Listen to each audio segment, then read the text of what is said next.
A tea house in Lake Park. Carlos looked slightly displeased. He was fiddling with the purple teacup in his hand. It is embarrassing to be with me? Since they entered the tea house, Alice had been looking around with her head down, for fear of being recognized. She dragged him into the most secret seats at the fastest speed. Ding! Wisnovel reminds you to click the subscribe button in the bottom right corner to read the complete novel. There was actually a woman in the world who wouldn't want to be spotted with him. It really made him very upset. No, Alice quickly squeezed out the most brilliant smile. She came here to get the diamond ring back. There was hope to get back the diamond ring, and she could not offend him. Carlos looked calm and cool. He quietly looked at Alice, didn't say anything. The atmosphere became a little weird. Alice unnaturally picked up the teacup and took a mouthful of tea to cover up her guilty. His looks were so burning, and no woman could stand being stared by such a handsome man. Besides, they had already had the most intimate contact before. Carlos lowered his thick black eyelashes and stopped looking at her, which finally gave her a sigh of relief. Alice tried to find back her voice and go straight to the topic. I know you are a busy person who deals with lots of business every day, but you take some time out of your busy schedule to meet an unimportant person like me. You must want to give the diamond ring back to me, right? Then, just give it to me. I will not trouble you in the future, Elder. People will no longer misunderstand the relationship between us. Elder? Carlos pinched his brows, and his black eyes looked right at Alice. He said slowly, you see, you offended me. Alice was confused. She was already very polite. How did she offend him? Carlos folded his arms and leaned on the cane chair. I'm only 10 years older than you. I really don't like being called an elder. I was respectful. Don't be so surprised. It's just a respectful term. Alice hurried to explain, but he still looked gloomy. And Carlos intentionally paused for a while, and he slowly spat out the second half while Alice was looking at him attentively. It seems that I didn't say I would give the diamond ring back to you. Alice's face turned dark instantly. You want to deny it? I just mentioned the words diamond ring on the phone, and you promised to meet me. Carlos shook his head. I didn't say I would give it back to you. Carlos looked at Alice, who was clenching her fists, and he slowly curled up a smile on his lips. He was attracted by this little girl. She was charming when she got angry. It always set him in a good mood. He thought that a woman like her, who sold herself for money, would tell the world that she had spent a night with him. That was why he doubted that she was involved in the exposure of the photos. Now he had made it clear that it was his rivals in the business world who leaked the photos. Now it seemed that Alice was really eager to get rid of him, but if he let her succeed, it would be very boring. So he had changed his mind at once. He was going to give the diamond ring back to her. Carlos still had an air of noble, took out the huge diamond ring, and flashed it in front of Alice. Alice hurried to reach out for it. He avoided it quickly, didn't give Alice a chance to touch the diamond ring. Seeing Alice's eyes wide in anger, he smiled deeper. A 10-carat diamond, cut perfectly, made by Alan, the British diamond master. A few years ago, Alan Cook died of illness, and the value of his work has been soaring. This diamond ring, evaluated by the market, is at least worth $8 million. Carlos suddenly became serious, and it disquieted Alice. Do you mean that you want to use that diamond ring to offset the $10 million check? Alice's heart sank heavily. I only regard it as a return gift of similar value that you gave me because you didn't want to sell your self-esteem. Carlos suddenly clutched the diamond ring into his palm. I didn't know you left a check at that time. Alice was so angry. He was obviously taking advantage of her. So, when you gave me the diamond ring, you insulted my self-esteem on purpose. He looked at Alice seriously, as if he were in a meeting to deal with business. I'm not generous enough to pay someone so much after dedicating my first night to him. Alice was almost driven crazy by him. I am a businessman, and I will never trade at a loss. I gave you my first night. You are the one who takes advantage. As soon as Alice finished her words, she blushed with shame. Carlos looked at her. She was shameful and irritated. He laughed in a low voice. He reached out and stroked her soft long hair gently, which frightened Alice. She shrank her shoulders and dodged. His slender fingers were stuck in the air, but his voice was still soft like water, which made Alice tremble all over. I also devoted a night to you.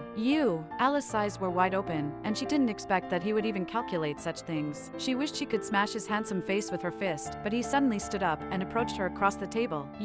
Before Alice could say anything, he had kissed her lips. This kiss was totally beyond Alice's expectation. Just when her mind went a complete blank out of shock, Carlos initialed a tense French kiss that almost conquered her completely. The beautiful gouging music had become so far away that it could no longer calm her down. Her suddenly accelerating heartbeat was like the rain outside the window, pounding on the tranquil lake, causing countless ripples. His heavy deep kisses made Alice's brain lose the ability to work properly. He slowly let go of her attractive lips when he was satisfied, but she was still in the original position, no move, no respond. Carlos looked at her, and she looked dumb and cute. He laughed in a low voice, such a strong tea fragrance. It has a unique flavor. Alice finally had some reaction. She slowly raised her unfocused eyes and looked at Carlos, who was so close to her that she could even see the pores in his face clearly. She tried to squeeze out her weak shaking voice, which is is light and weightless. You're taking advantage of me again. Carlos thought about it and nodded. This time, he really couldn't help it. How much should I pay? Alice was still in a state of confusion. She didn't know what she had said at all. Carlos's face froze. She didn't have the mood to figure it out. She stood up, rushed out of the tea house, and went into the heavy rain. Carlos stroked his lower lip, and there was still remaining warmth. He left the money on the table and hurriedly chased her out while regretting how he always lost his steady mind in front of her. It was raining outside. This little girl really didn't cherish her body, but when he came out, he could not find the thin figure with long hair on the rainy night at the dim lights of Lake Park. He got into the car and wandered in the street for a while, and he didn't know where to find her. Then all of a sudden, he realized that he was acting abnormally. He swerved with a beautiful movement, and then his car rushed into the rainy night like a stray arrow, and he returned to his world. As soon as Alice ran out of the tea house, she bumped into two familiar figures. She hid immediately. Fortunately, it was raining, and the two people were under the umbrella, so they didn't notice her, who was stuck in the rain, embarrassed. How would she meet them here? When Alice saw Joyce Fox snuggling up in Barry Cotton's arms, carefully holding an umbrella, and walking through the arch bridge on the Lotus Pond of Lake, she felt a prick in her eyes. She quickly lowered her head. She dared not look at them again. She saw Carlos drive away with her own eyes. Then she came out from the shade of the trees and walked in the rain, feeling down and lost. She could not tell whether it was raindrops or tears on her face. She remembered clearly that she would not cry for that man anymore. Absolutely not. She wiped the raindrops on her face. And then, for the first time, she decided to pay for a taxi back to the hospital. Standing in the long, quiet corridor of the hospital, completely drenched, she touched her lips, which was still numb. It was Carlos's taste. It suddenly filled her mind and lingered over for a long time. When Alice realized that she was acting abnormality, she hurried to rub her lips to get rid of Carlos's memory from her consciousness. She put on a smiling face, pretended to be in a good mood, and walked to the ward. Sarah was reading the fairy tale book with Leon. Seeing Alice coming in drenched, Sarah was so worried that she asked Alice to take a shower and change her clothes at once. I didn't expect it to rain. I forgot to bring an umbrella. Alice walked into the bathroom in the ward with a smile, so that her mother could not find out she was lying. Sister Alice, take a hot bath. Don't catch a cold. Outside the bathroom came the voice of concern from her brother. Alice quickly responded, I'm going to take a very hot bath. Completely immersed in the warm water, she couldn't help but sigh. The hospital of the rich was an absolute luxury. Even the cheapest ward came with an independent bathroom and a toilet. She closed her eyes and let the water flow over her shoulders. But she just thought of the scene when she was in Carlos's luxury suite. At that time, he was pinned under the water and could not escape. Her cheeks turned red. She quickly patted her face with some water, forcing herself not to think about anything related to Carlos. It rained all night heavily, but the next day was cloudless, and the sun was blazing. She went to school in the morning and hurried back to the hospital at noon, but she didn't see her brother in the ward. Alice helped her mother place the food on the table and called her brother to come back for lunch, but he didn't answer the phone. Alice stood in front of the window. She looked at the swing downstairs, but she didn't see her brother. Naturally, she was worried, so she went downstairs to find her brother. She didn't see her brother near the swing set, and then she asked some children who came to swing. They shook their heads to indicate they didn't know. Alice hastened to dial Leon's number again, but he still didn't answer. Alice got anxious, and she hurriedly looked around for him in the park.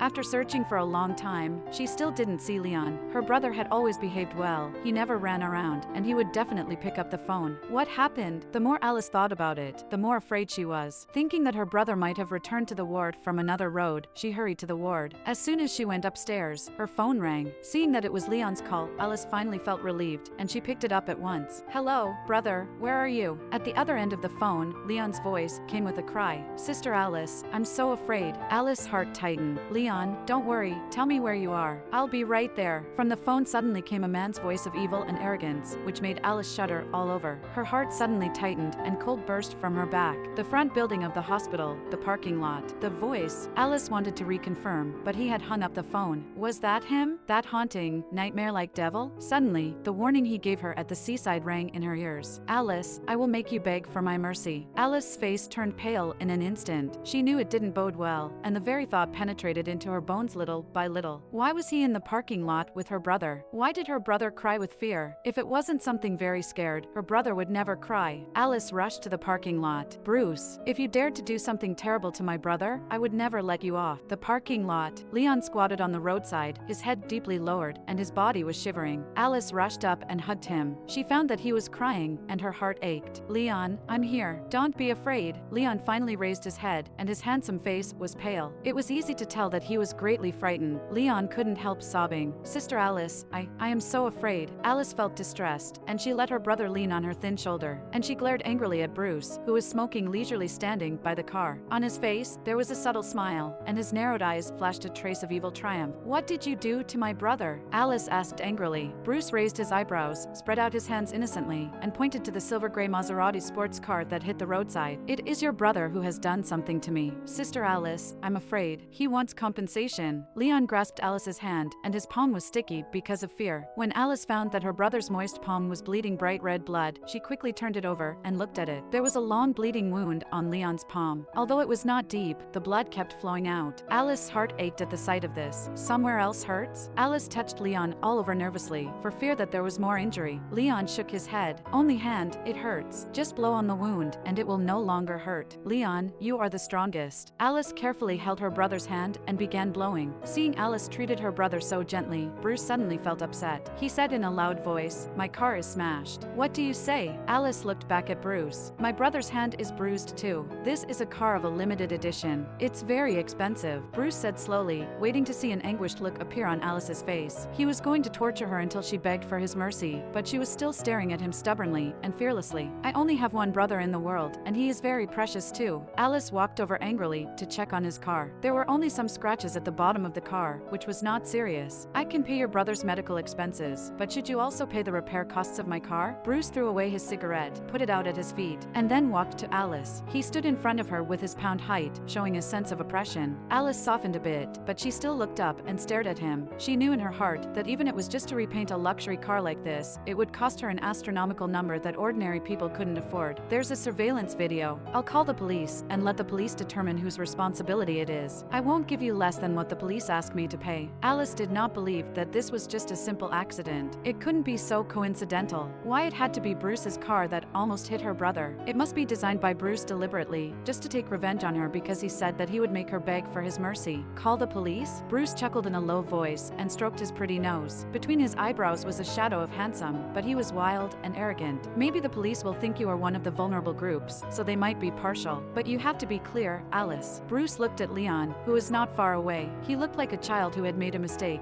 lowering his head down. He approached Alice slowly and leaned down. He said to Alice extremely slowly, word by word, "Your brother is mentally retarded. In a parking lot where there are many cars, he runs at will. His guardian is not doing the jobs. So, you tell me, who will be the one to blame as far as the police can judge?" The words mentally retarded were like a double-edged sword, piercing into Alice's heart and making her painful. Her brother was squatting there, lowering his head with inferiority and guilt. He hugged his shoulder tightly and curled up. Alice felt heartbroken at the sight of it. "Leon." Alice called his name tremblingly. She clenched her fists and gritted her teeth. "How much do you want?" She won't give others another chance to accuse her brother of being mentally retarded. Bruce thought about it and said, "My car is exclusive. There are only 99 such a car in the world. You can guess the cost of painting. Just tell me how much do you want?" Alice shouted impatiently. Bruce was kind of shocked, and he said angrily, "At least 1 million. I can be kind enough to keep you the round number and take out the remainder." Bruce raised a long finger up and waved it in front of Alice. Then he suddenly laughed. Alice took a breath of cold air. She couldn't help exclaiming, "You want 1 million? Alice, if you can't afford to pay, I won't let you get away from this." Bruce's terrifying voice made Alice feel chilly all over. "A lot of money, Sister Alice, a lot of money." Leon was so scared that he couldn't help crying. Bruce raised his heavy eyebrow and said slowly, "If you can beg for my mercy, Alice." He raised his hand, gently stroked Alice's long, soft, and charming hair with a gentle but weird smile on his lips. He seemingly wanted to devour Alice alive. He approached Alice's cheeks, his warm breathing spewing in her ear, making Alice shiver all over. Beg me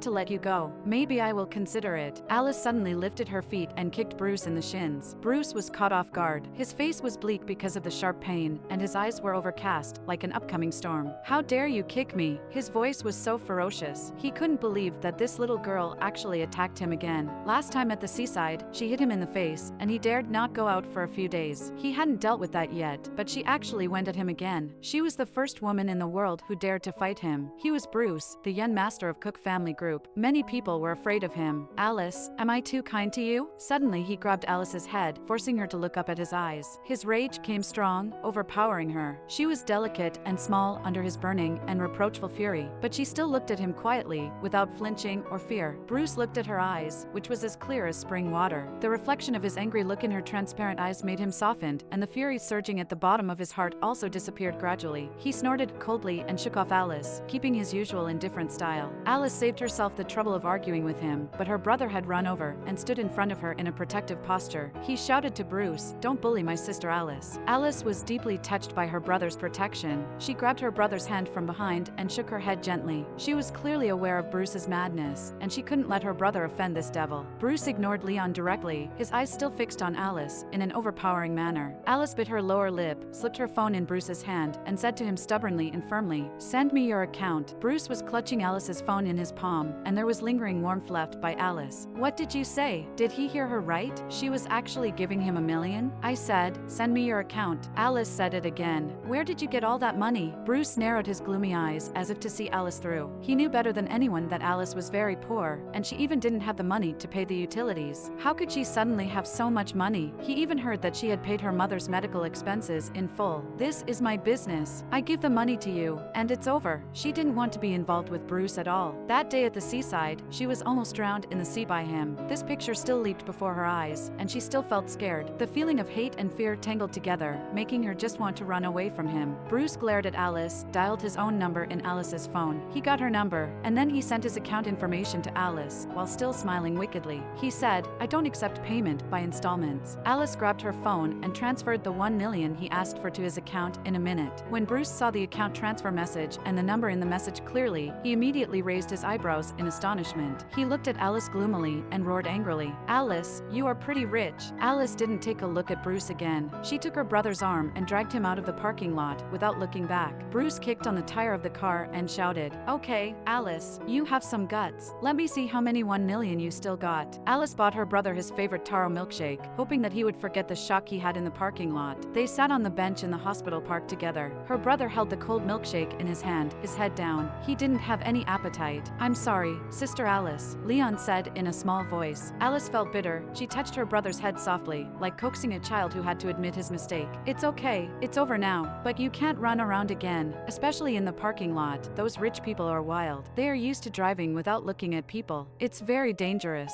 Alice took her brother's injured hand and put a band-aid on it carefully. "Is it still painful?" Leon shook his head, raised his clear eyes, and looked at Alice. Bathed in the bright sunshine, he was very, very handsome, but he had a low IQ as a 3-year-old boy had. Alice's heart ached. Her tears were about to fall down. "Sister Alice, I think." Leon lowered his head and whispered, "I saw someone works as a care worker. She also goes to the parking lot to clean the car. She said, those rich people will give her a lot of tips. I also want to make money, pay mother's medical expenses, and your school fee. And you don't have to work so hard, Sister Alice." Alice couldn't hold it back anymore. She threw herself into her brother's arms and burst into tears. Leon was panicked. He hugged Alice in a hurry, patted her thin shoulder gently, and comforted her nervously in a low voice. "Don't cry. Good girl, don't cry." Alice buried her face in her brother's arms and tried to refrain from crying, but her tears just kept rolling down uncontrollably. In the distance, a luxury sports car drove into the hospital. Carlos walked out of the car, and then a chestnut curly-haired girl wearing bohemian-style dress came out too. She took Carlos's arm and leaned on his shoulder tenderly. Carlos touched the delicate nose of the woman. They were about to walk into the hospital together when Carlos suddenly stopped. Toward the sunlight, he squinted and looked at the park blooming with green plants. He saw clearly that, in the grassy area, on the white bench, a thin figure of a woman was nestling in the arms of a man. That little girl always wore a white t-shirt and blue jeans. No matter how far it was, he could always recognize her at once. It was Alice. Carlos pinched his eyebrows subconsciously. He felt the sight was very unpleasant to look at. "What are you looking at?" And Turner looked at Carlos with her head tilted to one side, gazing into the distance following his line of sight. However, she only noticed the perfect trimmed green plants in the park,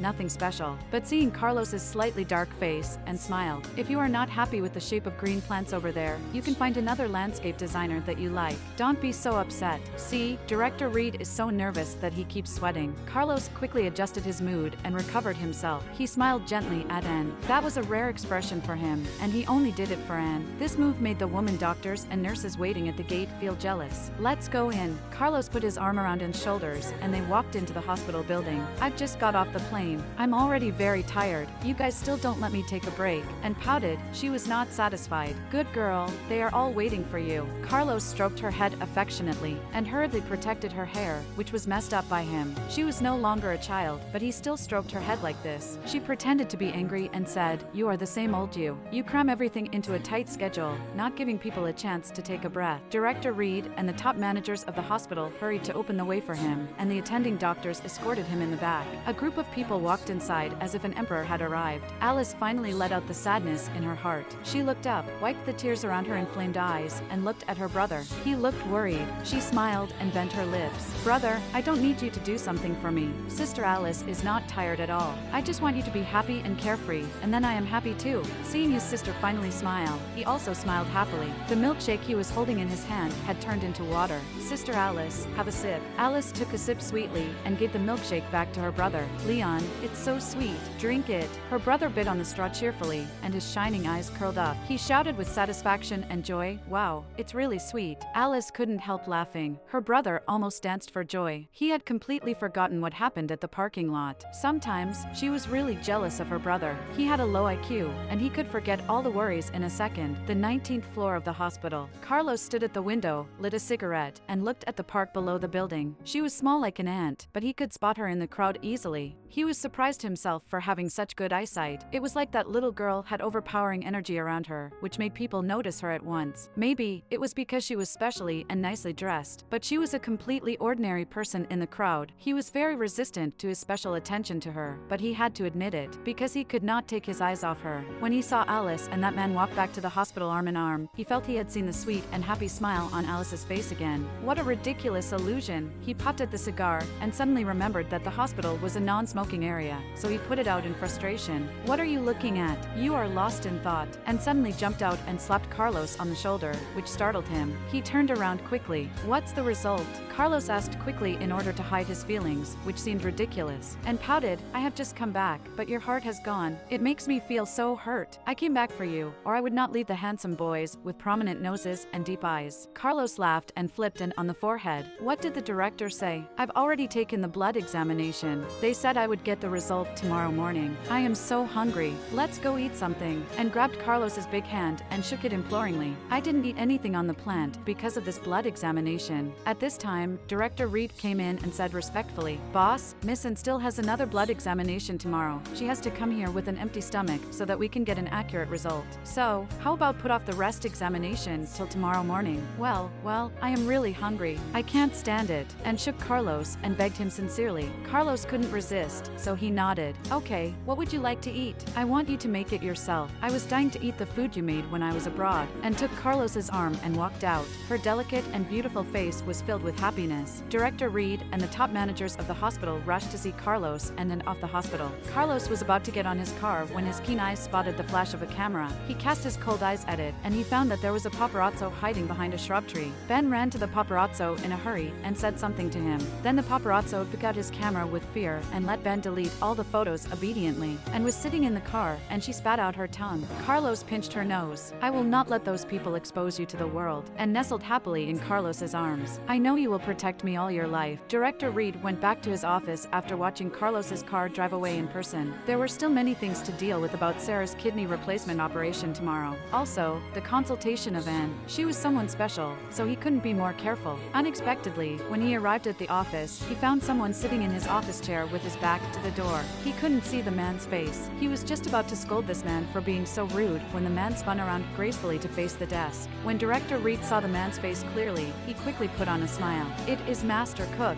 What has brought you here? I should have received you in person. Bruce didn't say anything, and he just leafed through Sarah's medical record. Director Reed asked him in a low voice when he saw him not speaking. Why Master Cook has come here again? What can I do for you? Bruce put Sarah's medical record on the table. How is it going? The patient's condition is stable, and she can have the operation tomorrow. Director Reed said quickly. Put it off for a few days. Bruce leaned on the soft office chair, making an order as if he was the king. Seeing Director Reed's hesitation, Bruce asked, Any difficulty? Director Reed shuddered with fear, and he shook his head immediately. No, anything you say. On Tuesday morning, Alice helped Sarah braid her hair deliberately. She told her mother that she was about to have an operation and that she would have a brand new life, so she needed to dress up. Evan Reed, her mother's attending doctor, beckoned to her outside the window, looking heavy-hearted. Alice hurriedly came out, and Evan told her the situation disappointedly. Alice suddenly felt that all the hope disappeared like bubbles bursting. The donor regretted? She could barely stand firm. It happened so quickly. I just received the news from the hospital this morning. Evan adjusted the gold glasses on the bridge of his nose. His handsome face was gentle and mature, and now he looked at Alice with sympathy. Dr. Reed, please, talk to the donor. My brother's kidney and mine don't match my mother's. You know us, we can't afford to wait for the next donor in the hospital. Help me ask him. I can give him money. No matter how much, I will figure it out. Just ask him not to. Alice's voice choked, and she could not speak anymore. Alice, I will call again to confirm whether he would like to have a paid donation. This kind of thing, we still need to respect the donor. If he does not want to donate, the hospital cannot force him. Evan took out a tissue from the pocket of his white coat and handed it to Alice. She took it over and held it in her hand. She felt a tremendous pressure on her chest, and she could hardly breathe. Evan patted Alice on the shoulder to comfort her. I will try my best. Dr. Reed, please tell my mother later. Just tell her that she still needs another few days to stabilize her condition. Alice really didn't want to see her mother disappointed, so he had to let Dr. Reed tell a white lie. Okay, Evan promised her readily. Alice wandered helplessly in the long corridor. She was trying to figure out how much money was left in her bank card. In this kind of private hospital where money was spent like water, the 10 million Carlos gave her was not enough. How much would the donor want? 1 million, 2 million, or 3 million? Thinking of these, Alice had a headache. She really shouldn't have given $1 million to Bruce easily yesterday. She knew clearly that the compensation Bruce demanded was astronomical. He was rich, and he definitely didn't lack the money to repair his car. Besides, he could find the insurance company. She really shouldn't have acted on impulse. She should bargain, or, as Bruce said, she should beg for his mercy. She walked out of the hospital absent-minded. It was bright with sunshine outside, but she thought it was dark. She was like a wandering soul in a black hole, heading nowhere. She remembered the doors of the hospital were infrared, and they opened automatically. Why she still bumped into the glass? She covered her painful head and found that she had gone in the wrong direction. She turned to the door, but found a pair of eyes, which was as bright as cold stars, looking at her quietly with some tenderness that had not faded away. Somehow, Alice felt that his beautiful eyes were like the dawn breaking through the dark, shining away the gray haze. She gazed at his handsome face, and she could not move her eyes away for a while. Suddenly, she heard a woman giggling. She's so funny, she actually hit the door. Alice felt all her blood surging backward. She finally saw the people in front of him clearly, and was able to hear the sound around her. The man she saw was Carlos. He had that kind of extraordinary energy around him, and he showed up just like a god. Surrounded by top managers of the hospital, he was about to enter the hospital. Behind her, there were two little nurses looking up at Carlos with astonishment and timidity. For a while, they forgot that they were here to stop Alice. When Alice saw the beautiful girl, who was holding Carlos's arm, her heart tightened. A faint and indescribable feeling arose in her heart. The clear and lovely laughter just now came from this girl. Her smile was particularly bright, like the sunshine today morning. They were about to walk into the hospital together, but they stopped because of Alice's funny act of hitting the door. In Carlos's eyes, there was remaining tenderness for the beautiful girl on his side. Alice suddenly felt a little sad in her heart, which was very light and could be easily ignored. The hostile eyes of the top managers in the hospital were focused on Alice. The hospital had long ordered to clear all the idle people away in this period of time, because Ben said that when and went to the hospital, there couldn't be more paparazzi.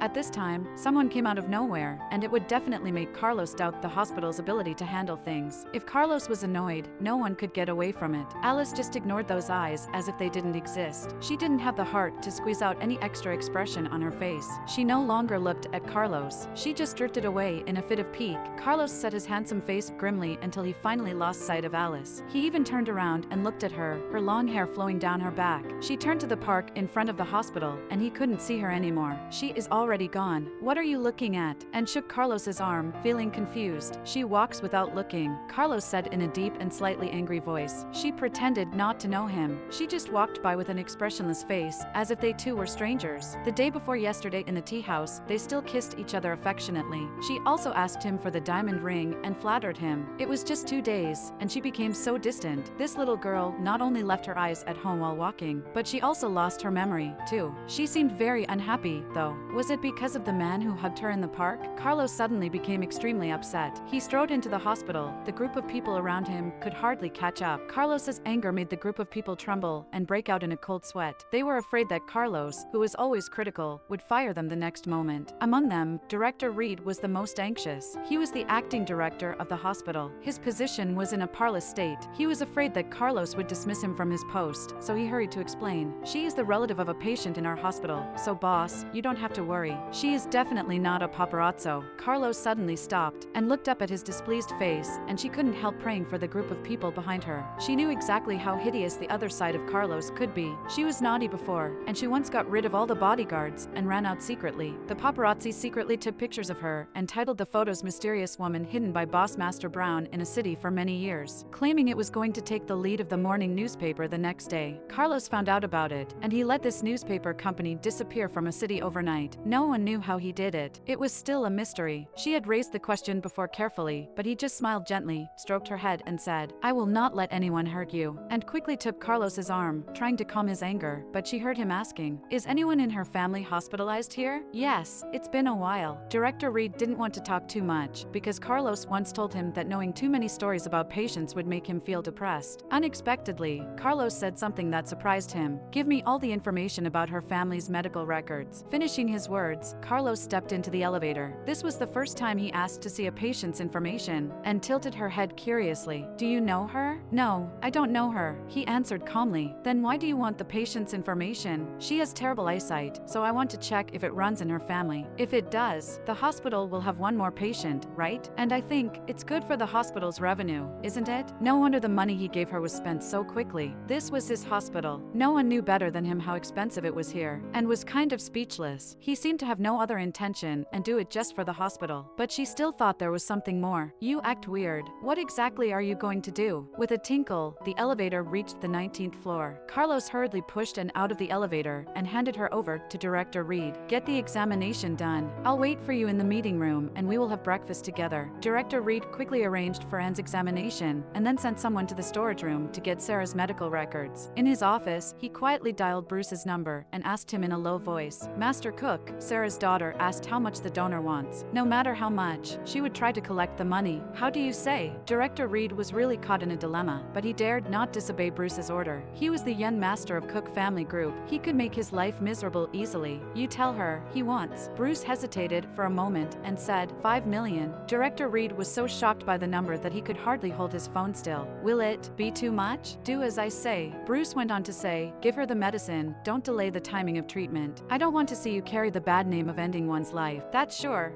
Director Reed was so scared that he kept sweating. Walking out of his office, he went straight to the meeting room with Sarah's medical records in his hands. He stood at the door of the meeting room and shook his head. "What did you two do? How would you offend Master Cook?" Looking up at the closed door of the meeting room, he suddenly felt that since Alice and her mother came to the hospital, they had been creating troubles. Now even the boss had paid special attention to her. He really couldn't figure out why. Alice sat on the bench in the park. The sun was shining in the early morning, and it was quite comfortable under the sunlight, but she still felt a little cold. She did not notice that behind the bright window in the meeting room on the top 19th floor, there was a pair of eyes looking at her from a distance. When the phone rang, Alice answered it dully. Amanda's brisk voice came from the other end. "Alice, I went to your house, and the door was locked. Why wasn't your mother and Leon at home?" "I was busy reviewing the lessons I left behind during my trip these days. Sorry, I know I should come to you earlier." Amanda couldn't hear Alice's voice, so she called her name at once. "Hello, Alice, are you listening?" Alice tried to squeeze out some words. "I'm listening, Amanda. What's going on with you? Your voice is so low." "Is it?" Amanda also said in a low voice affected by her. "Is it because of Barry? You still feel upset about it?" "I saw Joyce yesterday. She and Barry was buying baby products in a baby shop. I pretended not to see them and I ignored the two betrayers. You should cheer up and find a better man than Barry. We shouldn't be sad about that scum anymore. His child is already on the way." Alice tried to raise her voice. "Don't worry, Amanda. I am not thinking about him anymore." "Then what's going on with you?" Alice hurriedly smiled and said, "I'm going to school now. I'll hang up first, Amanda. I will call you later." She hung up the phone in a hurry. She didn't want to tell Amanda about her mother's hospitalization, and it would make her worry. Suddenly, Alice felt that a figure flashed in front of her, and her neck tightened. Someone dragged her off the bench. "Alice!" There was a gnashing roar in her ear. Carlos was standing in the meeting room on the top floor, looking down at Alice through the window. She still sat on the white bench in the park, wearing a white t-shirt. Surrounded by green plants, she was like a white pearl, so dazzling. He could not move his eyes away from her. He had taken a look at Sarah's medical records. It showed that she had severe renal failure. At first, she found a matching kidney, but the donor regretted, so the operation could not be performed as scheduled. It turned out that Alice was carrying such a heavy burden on her thin shoulders, so she would agree to trade with her virginity. The contempt and disdain he had to her disappeared at once, and only pity and sympathy remained. He was not a good man with a soft heart, but for Alice, he felt compassionate easily. Thinking of her being so desperate and sad when he met her downstairs in the morning, his heart tightened slightly. When he found out that a man rushed out of nowhere and argued with Alice, he quickly turned around, walked out of the meeting room, and got on the elevator. Mark tugged at Alice's collar and made a murderous roar. "You've blacklisted my number, right?" Alice stared at Mark, who looked older in only a few days. His face had always been well maintained. He looked as if he was in his 40s, but actually he was in his 50s. He also didn't grow fat, so he was able to mess around with different women outside.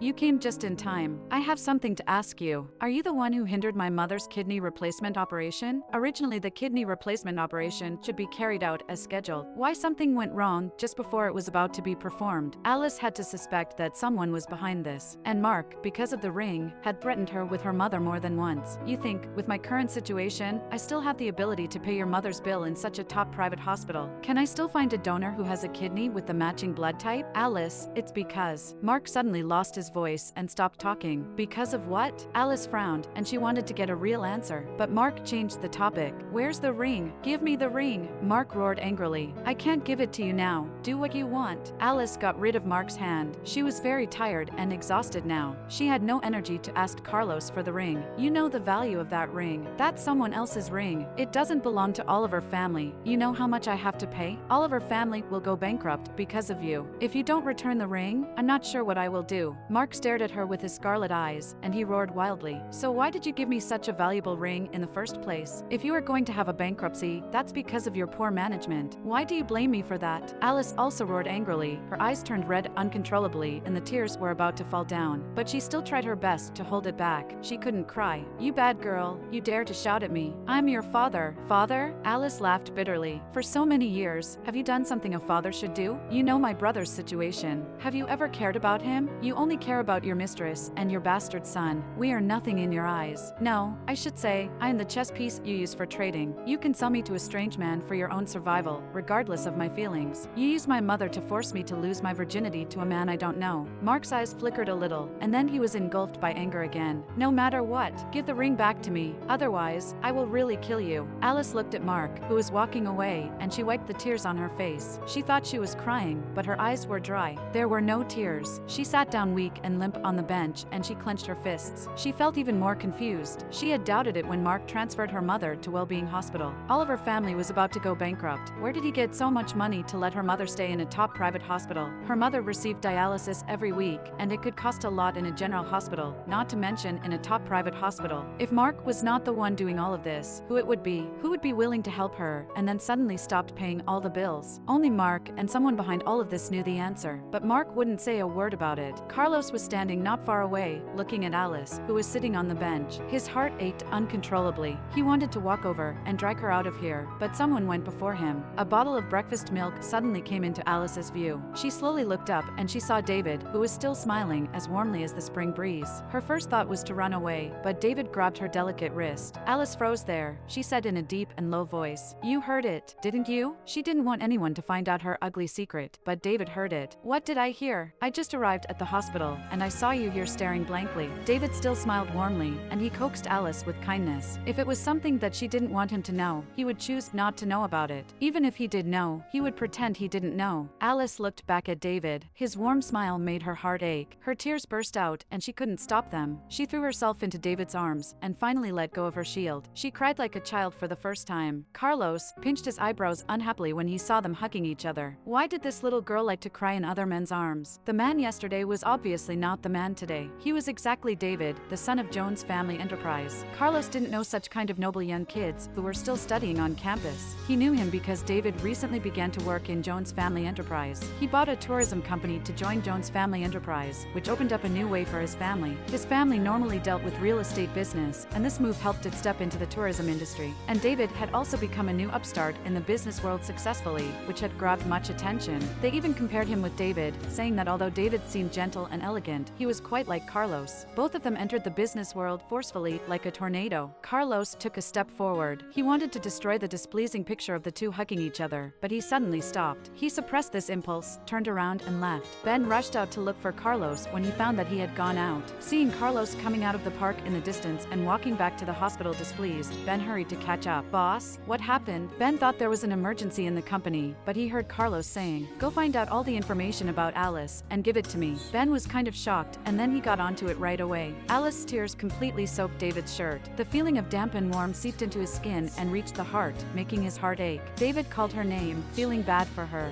He didn't know what to say to comfort her. He could only give her a warm hug so that she could have something to lean on. Alice cried for a long time, and then she dried her tears, raised her swollen eyes, and smiled. "It's all right now. David's hug works for me just the way it did when I was a child. It can set my heart at ease." How could David not notice that Alice was trying to put on a brave face? He smiled gently. "As long as you are all right." Alice unscrewed the lid of the breakfast milk and drank it all. "Is there more?" David raised his hand and held helped her wipe the white milk on the corner of her lips. "Let's go have breakfast." He held Alice's shoulders and pinched her face affectionately. He liked the delicate touch of her skin very much. His gentle and soft smile even overshadowed the beautiful view around. David knew Alice's preference. He ordered shrimp crystal dumplings and 2 mixed congis. Besides that, Alice ordered 2 portions of steamed dumplings and a large bowl of white gourd, seaweed, and egg soup. While eating dumplings stuffed with shrimp, she said with a lisp, "It's your treat, so I will just enjoy myself." David tenderly watched her devouring, and he felt some kind of sad. He took Alice's hand and stopped her from stuffing herself with everything on the table.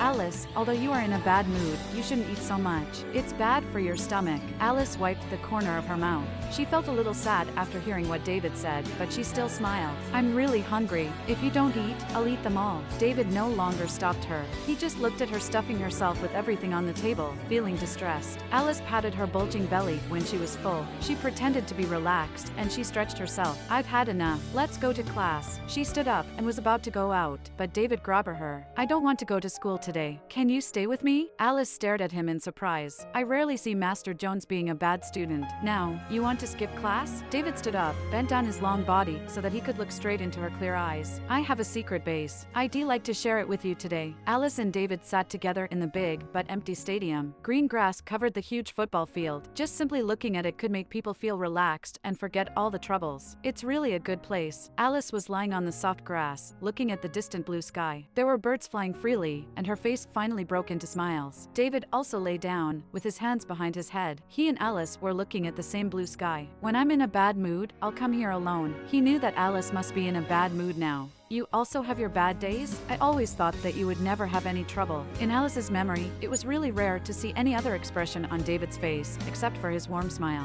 He was born with a golden spoon, and he never had to worry about money. He should have no worries. David looked at Alice with his head twisted sideways. Her skin was very fair, like fine transparent china. Under the sunlight, you could see the blue blood vessels under her skin. Suddenly, there was some sense of sadness in his eyes. But just when Alice looked back at him, he had put on a warm, smiling face. "Tell me about your troubles, and I will help you solve them." Alice, squinting under the sunlight, said to him. David smiled, and he no longer looked at her. He lay on the grass and continued to look at the blue sky. "You are already very upset. How can I worry you with my troubles?" Alice chuckled. "I already have many troubles. It's all right to have one more." David closed his eyes and enjoyed the warming sunlight covering his body. "As you said, I really don't have any trouble. It's nice to have no troubles." Alice looked at him, feeling some kind of jealous. He turned his head and looked right into Alice's clear eyes.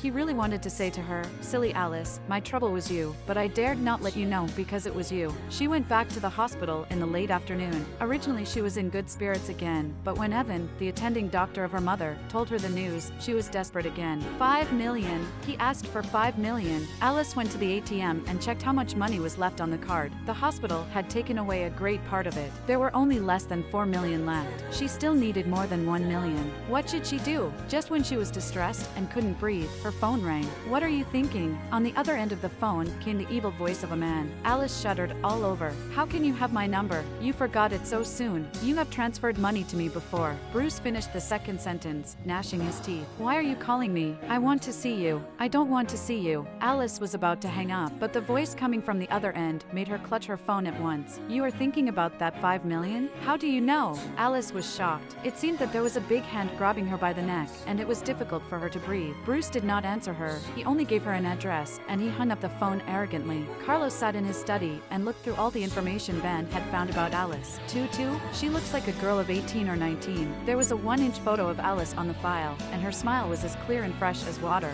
He couldn't help but want to take a few more looks. When seeing the information of Alice's ex-boyfriend, Barry, he pinched his brows and threw the file to Ben disgustedly. Ben picked it up quickly and read it carefully to Carlos. Alice, 22, 163 in height and 44 in weight. When she was 4 years old, her parents divorced because her father had an affair. Her father is the chairman of Oliver Group. Now he is married and has a son. His son is 19 years old, and he is a freshman in university. Her mother, Sarah, was diagnosed as having uremia 1 year ago, and her renal failure was becoming more and more serious. Now she is staying in Wellbeing Hospital and waiting for a kidney replacement operation. Her brother Leon, boy-girl twins, had a high fever when he was 3 years old. Because of the delayed treatment, he suffered from encephalitis and he has an impaired IQ ever since. Carlos pinched his brows more tightly. She actually had a mentally handicapped brother to look after. He looked at the photos of Alice in his hand. The fact she could still smile so clearly and peacefully under so much pressure was really precious. A strange feeling aroused from his heart uncontrollably. She and David has been classmates since primary school. They have a good relationship, and they are always spotted together. David went abroad to study for some time. After finishing his master's degree a year ago, he returned back, and he started dating with Emily, the daughter of Thomas' family group, but he still kept in touch with Alice. Rumors had it that they had a secret relationship, but they claimed that they were just friends. When Alice was in high school, she met Barry, a senior 2 years older than her. They started dating in her freshman year. A year ago, Barry cheated on her, messed with her friend Joyce. Half a year ago, Miss Oliver suddenly transferred to a noble private university of Cook family group, and she has been studying there. And Emma, the daughter of Miller family, as well as Amanda, are good friends of her. Just friends? Carlos snorted. With David's present degree, he was qualified to be a professor at a university. Why would he go back to be a junior in college? He was probably there for Alice. Ben's voice stopped, and Carlos opened his thin lips. Go on. Ben, however, put the rest of the information in front of Carlos. He didn't go on reading it. When Carlos looked at the words written above, his face suddenly tightened. A deal? It turned out that Alice went to the Royal City Hotel drunk that day to fulfill her deal, and the person she was supposed to deal with was not him. It was. It's him. Carlos clenched the file firmly in his hand. He had not seen that person for nearly 20 years. Ben went on to say, half a year ago when Alice was transferred to a private university, he was the one behind it. Her mother's medical expenses were all paid through his private account in secret. But a week ago, he suddenly stopped providing money. Carlos pinched his brows, leaned back on the chair, lit a cigarette, and took a puff of smoke. The donor suddenly asked for $5 million. As far as he knew, the money left in Alice's account was now less than $4 million. She should be in a dilemma now. Carlos didn't speak, so Ben asked in a low voice, "Boss, what should I do next?" Since he had personally ordered to investigate Alice, he would definitely take some actions. It seemed that Alice was really someone special to the boss. This was the first time the boss wanted to investigate a woman, and also the first time he admitted he had a serious relationship with someone. Did I say I was going to do anything? Get out! Carlos suddenly got upset, and he threw all the files about Alice on the desktop into the bin on one side. Why would he suddenly want to investigate an irrelevant little girl? He was out of his mind. Alice stood in front of the door of a luxury villa, stretched out her delicate and white finger. She hesitated for a moment and typed the password Bruce had told her. When a clang from the gate, she pushed open the iron door, which made a dull creak. Her heart was trembling. She carefully walked into the villa, luxurious European style, brilliant, like a magnificent palace. She glanced around the empty villa and saw no one. She dared not step into this strange field, and she stood motionless at the door. Just when she thought Bruce wasn't in the room and she wanted to turn around and leave, Bruce's voice came from the room, which made an overpowering echo in the empty villa. Come in. He was like a king giving orders, making Alice walk a few steps forward subconsciously. But then she stopped stubbornly. Following his voice, she found Bruce sitting on the leather sofa not far away. He was holding a glass of foreign wine in his hand, enjoying it leisurely. How do you know the donor asked for $5 million? Alice asked the doubts in her heart directly. Who am I? Bruce turned to Alice and smiled. Is there anything in the world I can't find out? What do you want? If you think I am clinging to David, I will stop hanging out with him from now on. I just hope you stop playing with me. I'm just a nobody. I am not your match. Alice turned and was about to go out after finishing her words. Bruce suddenly stood up, jumped over the sofa fast and agilely, and grabbed Alice's shoulder. Have I allowed you to leave? His gloomy voice squeezed from his chest, with lingering anger. Alice looked back at him, and his beautiful face looked evil. She bore the pain on her shoulder and shouted angrily, "What are you going to do? Just say it. If you want me to beg for your mercy, okay, I will beg for your mercy. Please let me go. Stop playing with me. You are the master. Why play with me?" Alice hadn't finished her words yet, but she was stopped by his lips. He came with rage and an overpowering smell of alcohol.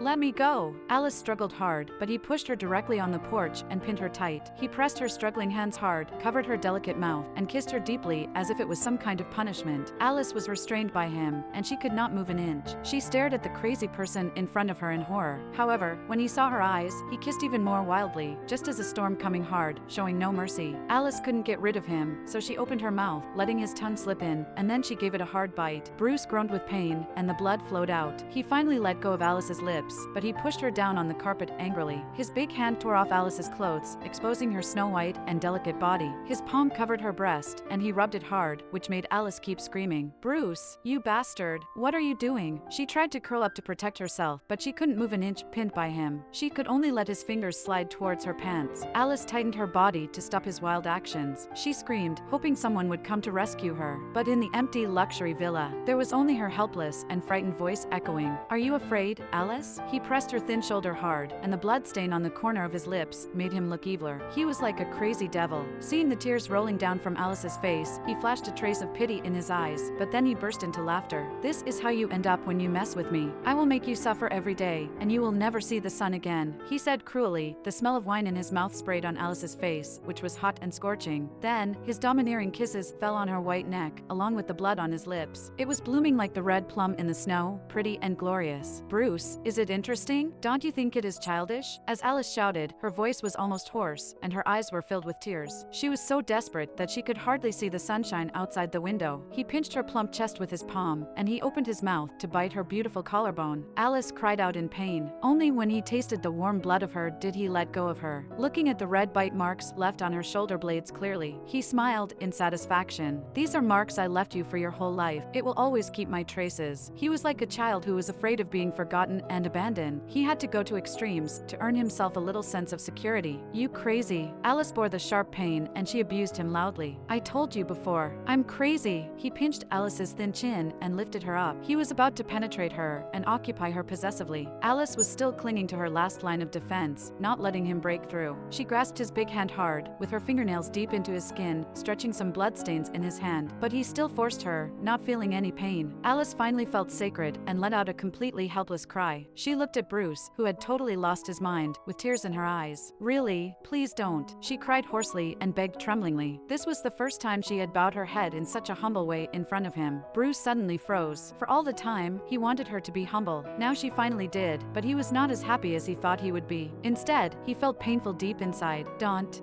Alice kept shaking her head. Her tears were like gushing spring water, soaking her hair. Bruce's hands slightly shuddered, and all the burning fires arose from his heart waned away all of a sudden. His heart sank, and all he could feel was cold. He just dropped into the nearby chair. He was so tired that he didn't want to move again. "Get out! Out!" he screamed. Alice was frightened. She hurried to grab her messy clothes, and she stumbled out of the villa. "Get out!" In the villa, Bruce roared angrily as if an earthquake had occurred, and then there came the sound of glass smashing. Alice was so scared that she lost all her strength. She quickly hid in the corner outside the gate and sat on the ground. Her legs were trembling, and she could not stand up again. Just then, her phone rang. It was like a blessing from heaven. She answered it at once, regardless of who was calling. The moment she picked up the phone, she burst into tears. "Where are you?" Carlos's mature and beautiful voice came from the other end of the phone. Although he said without any emotions, it was the only hope Alice could grab right now. She cried even louder, and she couldn't say a complete sentence. I am in. All right, don't hang up." Alice clutched at the phone and kept nodding. The tears had wet her palm, but she felt some kind of relief. Carlos used the GDP in his phone to find Alice's current location, and he drove there at full blast. Toot rang out on the busy road. Waiting was like forever, but Alice set her mind at rest when listening to his steady breathing on the other end of the phone, and she was not that afraid anymore. When a luxury Pagani suddenly stopped in front of Alice, she recognized that it was Carlos's figure. She rushed up to him crying and threw herself into his arms. She clung to him as someone clutched the driftwood when drowning in the water. Carlos, who had always disliked getting his clothes dirty, didn't push away the untidy girl who threw herself into his arms for the first time. When he saw the mottled bloodstains on her body, a surge of fury arose from his heart uncontrollably. He was a man with a sister. He couldn't see anyone being disrespectful to a woman like this. He thought it should be the case. Otherwise, he would not be so anxious or so angry. He even had an impulse to hug her and comfort her. He put his big hand on her trembling back and patted her gently. His deep eyes suddenly turned and stared angrily at the luxury villa in front. It must be the person inside who hurt her. His lips curled up, indicating a devastating storm was about to occur. Bruce slammed the door. He went out to chase Alice, wiping the bloodstains on his lips. And he saw Carlos. Their eyes met each other, and they were both shocked. Bruce stood on the steps in front of the door and wiped the bloodstains off his lips with his thumb. He stared down at Carlos with his dark, cold eyes. He snorted. He never expected they would meet under such circumstances. Alice shivered with fear. She clutched Carlos more tightly in fear that he would push her away. Right now, his hug was the only thing that could give her a sense of security. Carlos, aware of her fear, suddenly held her trembling shoulder tightly in his arms. He opened the car door and hustled Alice into the car. He said before closing the door. Just stay here. Alice looked through the window carefully. His broad shoulders blocked her view of seeing Bruce. This provided her with a sense of security in the small car. A warm feeling aroused from the bottom of her heart. She bit her lips, and there was his remaining sweet taste. Suddenly, she was touched by his kindness and was on the verge of tears. Carlos walked slowly to Bruce. He was indifferent, and there was no emotional ups and downs, as if Bruce, who looked hideous right now, was just a fierce horse without any threat. The hidden devastating rage of Carlos disappeared because the person in front of him was Bruce. Alice grabbed the door handle and looked at the two people who were outside the car, staring at each other coldly. She was really afraid that something terrible would happen, but after a long time, they still stood there, staring at each other, without any words. They had killed each other 1,000 times by their eyes, though. Bruce suddenly laughed, causally and cruelly. He glanced at Alice in the car, with his gloomy cold eyes. Alice shuddered all over and quickly lowered her head to avoid his eyes. Carlos didn't say a word. He turned away, got in the car, and started the engine at full speed. The car beautifully drifted, leaving this luxury villa. Bruce stared at the receding car with a ferocious look. He kicked hard on his car door, making a loud creaking sound. Carlos stopped the car at the Royal City Hotel. He covered Alice with his coat when they got off the car because he didn't want anyone to see her untidy. He held her in his arms all the way, giving her a sense of security. After entering the house, he took Alice, who looked terrified, directly into the bathroom. He wanted to take off her blood-stained clothes, but she clung to her collar, refusing to let it go. He realized she hadn't recovered from the shock yet. "I won't do anything to you." He gave her his promise, but she still couldn't loosen her hands. Finally, he put the bath towel in place and strode out. Alice washed her body for a long time until she felt that she had washed away Bruce's smell. Wrapped in a bath towel, she came out and stood at the door of the bathroom. She dared not look at Carlos, who was smoking by the window. It seemed too late to deny the fact that she had considered Carlos as her protector. They had sex, and Carlos believed that she approached him on purpose. Now she was in his room, wrapped in a bath towel, which was really embarrassing. "Come here." Carlos put out the cigarette, sat on the sofa, and beckoned her over. Alice came over to him carefully. She was so nervous that she stood up again, even after he told her to sit down. Carlos couldn't help laughing while seeing her like that. He picked up a pad of cotton wool. "I just want to apply some medicine to your wound." Alice bit her lips and finally sat down. She looked at Carlos, who was carefully helping her apply the medicine to her wound. A very complex, uncomfortable feeling aroused in her heart. "I'll do it myself." Alice dodged quickly because she felt weird when Carlos was applying the medicine to her wound at her collarbone, by which you can almost see her boobs. Her cheeks became red when Carlos glanced at her blandly. He slightly curled up his lips and said without any emotion, "Don't take it the wrong way." Alice's cheeks blushed again with shame. She was so shy that she dodged. His movements were gentle and deliberate, which didn't make her feel hurt at all. He applied the ointment to her wound and taped the gauze to cover the bite mark on her collarbone. She felt very embarrassed that she actually let him deal with this kind of wound. She didn't know how he would think of her. "We didn't." She wanted to explain, but suddenly she felt that she didn't need to explain anything to him. "They are not in a relationship." "I know." He quietly gathered up the cotton wools on the table. He was already calmed down, but when he saw the bloodstains on the cotton wools, suddenly, he became upset again. He suppressed his feelings and curled up his lips at her. He didn't know whether he was comforting her or himself. He leaned on the sofa and lit up another cigarette. Alice lowered her head, with her long white hair hanging on her wrist, feeling a little cool. He kept silent for a long time. The smoke of the cigarette between his finger was all over the room. "Let the bygones be bygones," he said in a deep voice, with some tenderness that he didn't even notice himself. Alice was surprised and watched his handsome face. Suddenly, she felt warm inside. She didn't understand why he suddenly treated her so well. She realized that he had never done anything terrible to her other than sneering at her, which was unpleasant yet not disgusting. After all, she was the one who had made a mistake at the very beginning. "I want to." She lowered her head. "Can I sleep for a while?" All of a sudden, she didn't know why she had such trust in Carlos. She actually had the idea of sleeping in his bed for a while. However, after second thought, she changed her mind. She thought it was kind of abnormal sleeping at his house. "I'm leaving now." She stood up in a rush, but he grabbed her. He put out the cigarette and dragged her into the bathroom. She was so frightened, and she struggled at once, but she still couldn't get rid of him. He picked up the hairdryer and started to blow dry her hair, left her stood there not knowing what to do. "Little girl, you think too much. I'm already 22, and I am not a little girl anymore." Carlos snorted. She had a young baby face, which makes people want to protect her. It reminded him that the other night, if he had turned on the light and seen her face, he would mistakenly think that she was an 18-year-old girl. And then, he definitely wouldn't have sex with her. Carlos didn't speak. He quietly helped her dry her long wet hair, little by little. Alice looked up in the mirror. The way he helped her dry her hair earnestly softened her heart as if something inside had melted. "You," she hesitated and said in a low voice. "You often help women dry their hair, right? Otherwise, he would not be so good at this." When he nodded nodded slightly. She felt disappointed and a little jealous. I have a sister who can't take care of herself. He was drying her long hair earnestly. He liked her hair slipping from the fingers, so he clung to one strand of her hair and was unwilling to let go. Out of no reason, she felt a little bit happy hearing this answer. She looked back at him, with her hair slipping from his palm. It must be very happy to be your sister. Well, she often says that. Carlos drew Alice out of the bathroom. Alice always thought that a girl with a brother would be the happiest girl in the world. I have a brother, too. He also protects me. Carlos let Alice lie on the soft bed and covered her with a quilt. You can only go to sleep after drying your hair. Alice felt warm in her heart again. Seeing that he was about to leave, she raised her hand subconsciously and grabbed his wrist. Can you? She bit her lips. She was a little shy to say it.